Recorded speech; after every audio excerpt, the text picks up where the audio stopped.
orang tua murid saya itu memang sepertinya tuh kurang perhatian gitu, kurang perhatian terhadap anaknya. Jadi anaknya itu seperti tidak diarahkan secara baik di rumahnya, dalam pergaulannya juga pergaulan di luar seperti membiarkan saja anaknya itu main kemana, nggak pulang, jadi dibiarkan saja oleh orang tuanya. Itu kan jadi berdampak buruk juga Bu terhadap anaknya, kan ke sekolahnya jadi penampilannya kurang baik, kemudian kan kesehatannya juga jadi terganggu seperti itu Bu. Jadi itu yang membuat saya cukup kebingungan dan menjadi permasalahan untuk saya. Oh, baik Bu Eka, dari permasalahan yang Bu Eka sudah utarakan nih, saya bisa dapat menyimpulkan sepertinya orang tua yang tidak peduli atau cuek terhadap anaknya ya Bu Eka ya. Iya Bu, betul sekali. Ini orang tuanya cuek, kurang perhatian gitu kepada anaknya. Baik Bu Eka, sebelum kita lanjut berbicara perbincangan kita kali ini, saya ingin kita memiliki tujuan dulu nih hari ini. Tujuan kita untuk apa? Kita mau berbincang seperti ini Bu Eka. Nah, saya menginginkan di akhirnya itu mendapatkan solusi yang bisa setidaknya merubah orang tua. Jadi orang tuanya itu bisa lebih perhatian kepada anaknya. Itu yang saya dapatkan. Bagaimana caranya untuk merubah orang tua itu agar dia itu lebih perhatian lagi kepada anaknya. Oh gitu. Baik Bu Eka, menurut Bu Eka apa sih penyebab dari permasalahan itu sehingga orang tua itu cuek atau tidak peduli dengan anaknya sendiri? Kalau menurut saya orang tuanya itu pertama ya Bu, karena kan memang anaknya itu kan memang berkebutuhan khusus. Kemudian orang tuanya itu memiliki anak cukup banyak ya Bu ya. Jadi dia punya 3 anak. Nah yang pertama itu kan dia berkebutuhan khusus ya Bu ya. Kemudian adiknya ada 2. Adiknya itu masih kecil-kecil. Jadi yang satu itu masih SD, yang satunya lagi TK. Nah itu yang pertama. Kemudian karena orang tuanya juga sepertinya tidak paham bagaimana karakter anak berkebutuhan khusus, sehingga tidak berpikir jauh gitu ke depannya bahwa walaupun anak berkebutuhan khusus tapi tetap mereka juga punya hak yang sama dengan anak-anak pada umumnya, dengan anak-anak dia yang lain gitu kan, harusnya diperlakukan sama juga gitu, seperti anak-anak dia yang lain gitu, bukan karena dia berkebutuhan khusus sehingga bisa cuek terhadap anaknya. Nah itu kemudian juga penyebabnya karena kerepotan di rumahnya.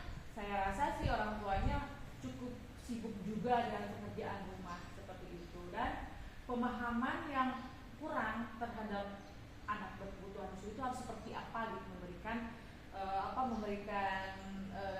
respon yang baik itu, bagaimana memperlakukan anak berkebutuhan khusus sebagai orang tua di rumah itu harus seperti apa. Saya rasa orang tuanya belum paham itu. Oh gitu. Dengan kesibukan, dengan anak yang banyak, mungkin jaraknya yang dekat-dekat, sehingga orang tua terhadap anaknya ini terlalu dicuek gitu ya Bu Eka ya. Ya betul. Dari permasalahan ini Bu Eka, menurut Bu Eka nih, rating berapa sih antara 1 sampai 10 permasalahan dengan orang tua ini? Kalau menurut saya untuk saat ini kondisi orang tua dengan perhatiannya yang kurang itu ya, saya rasa ada di posisi 5. Oh gitu. Bagaimana nih Bu Eka, dari posisi 5 apa yang Bu Eka ingin harapkan dengan permasalahan ini Bu? Saya ingin meningkatkan levelnya itu ke level 7 ya Bu, karena menurut saya di level 7 pun itu sudah cukup baik untuk orang tua yang memberikan perhatian lebih baik kepada anaknya. Untuk mencapai ke level 7, apa nih langkah-langkah atau solusi yang Bu Eka atasi atau yang akan Bu Eka lakukan untuk permasalahan ini? Pertama-tama saya akan melakukan tentunya kepada kepala sekolah, mendiskusikan bersama kepala sekolah juga. Kemudian saya juga akan melibatkan ketua komite juga, karena kan komite itu memang wadahnya orang tua di sekolah ya. Jadi saya ingin mengadakan suatu kegiatan yang bisa memberikan memberikan informasi lebih gitu bagaimana cara menangani anak-anak mereka yang berkebutuhan khusus, terus memberikan pemahaman tentang apa saja sih yang harus dilakukan orang tua, yang bisa dilakukan orang tua di rumah, agar anaknya juga bisa mandiri gitu. Walaupun misalnya ketika orang tua sibuk, tapi anaknya bisa mandiri tanpa orang tua, sehingga walaupun tidak terlalu diperhatikan oleh orang tuanya, tapi karena anaknya sudah biasa mandiri dengan orang tua, diajarkan orang tua di rumah, anak bisa menjaga dirinya sendiri, menjaga penampilannya, bisa merawat diri. Nah seperti itu Bu. Jadi pertama ke kelas sekolahnya, kemudian saya juga bisa melakukan kerjasama dengan komite, dan saya juga bisa melibatkan guru-guru juga teman sejawat saya agar melakukan hal yang sama dengan orang tua muridnya. Nah itu Bu. Oh gitu, berarti dapat saya simpulkan itu melibatkan semua keluarga sekolah ya Bu, dari komite, dari orang tua dan rekan sejawat. Lalu apa ada solusi lain Bu Eka atau solusi baru yang ingin disampaikan dari solusi yang tadi yang sudah Bu Eka utarakan?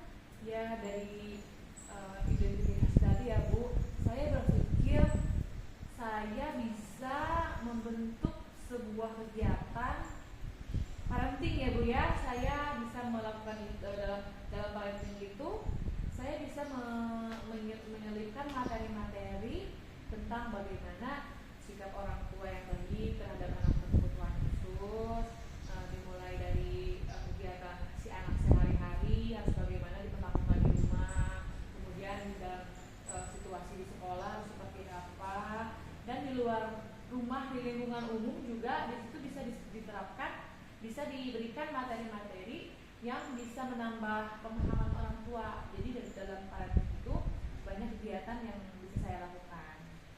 Oh gitu. Solusi yang kedua bisa parenting ya Bu ya. Ya. Bisa dilaksanakan. Kira-kira nih Bu Eka dari parenting itu kapan nih Bu Eka bisa melaksanakannya agar permasalahan ini bisa Bu Eka selesaikan atau hadapi? Saya pikir saya bisa melaksanakan parenting itu di minggu depan ya Bu, karena memang memerlukan persiapan juga, memerlukan koordinasi juga bersama ketua komitenya, kemudian pembagian kurikulum dan kepala sekolah juga harus ada koordinasi, sehingga saya akan melaksanakan kegiatan parenting ini di minggu depan. Oh gitu. Berarti parentingnya ini insya Allah minggu depan sudah bisa dilaksanakan ya Bu Eka. Ya, semoga parentingnya cepat terlaksana. Baik Bu Eka, dari pertemuan kita kali ini saya ingin tahu nih bagaimana sih perasaan Bu Eka setelah kita tadi berbincang tentang permasalahan Bu Eka yang Bu Eka hadapi. Ya, saya jadi ini ya Bu yang merasa saya menemukan solusi atas permasalahan saya, dan saya juga memiliki rencana yang bisa saya laksanakan seperti itu Bu. Saya menjadi tercerahkan dari coaching hari ini. Terima kasih Bu Nisa atas coaching hari ini, memberikan dampak positif untuk saya, menambah wawasan saya tentang cara berpikir saya, seperti itu Bu. Terima kasih Bu Nisa. Sama-sama Bu Eka, jangan sungkan ya Bu Eka. Kalau ada permasalahan bisa kita cari solusinya. Semoga nanti Bu Eka rencana-rencana yang sudah Bu Eka ingin capai itu bisa segera terlaksana. Amin. Terima kasih Bu. Sama Bu Eka. Assalamualaikum warahmatullahi wabarakatuh. Waalaikumsalam warahmatullahi wabarakatuh. Kayaknya sebentar.